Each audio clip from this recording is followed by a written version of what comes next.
Hi மக்களே, எல்லாரும் எப்படி இருக்கீங்க? நல்லா இருக்கீங்களா? ஸோ இப்போ நம்ம என்ன பார்க்குறோம்னா, மார்ச் 4வது வாரமோடைய நிஃப்டி பேங்கோடைய ஒரு சின்ன ஒரு பிரீஃபிங் பார்க்க போகிறோம்.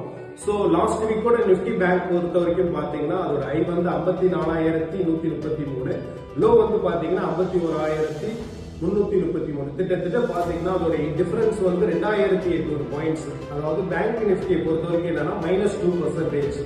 இது ரொம்ப ரொம்ப அதிகம் தான். அதுவும் 4 நாள் இது எல்லாமே எதனாலனா ஜஸ்ட் வந்து ஒரு போர் இதுக்காக தான் இதெல்லாம் நடக்குது. ஒரு சின்ன ஒரு பேனிக் இருக்கு.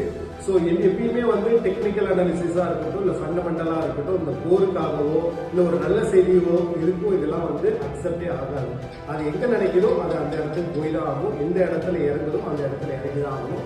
ஸோ இன்வெஸ்ட் பண்றப்ப ரொம்ப கேர்ஃபுல்லா இன்வெஸ்ட் பண்ணுங்க. உங்களுக்கு நல்லா தெரிஞ்சு இன்வெஸ்ட் பண்ணா மட்டும் இன்வெஸ்ட் பண்ணுங்க. நீங்க எதே மியூச்சுவல் ஃபண்ட்ஸ் எஸ்ஐபியில போட்டாலும் உங்களுடைய ட்ராக் வந்து டவுனா தான் இருக்கு.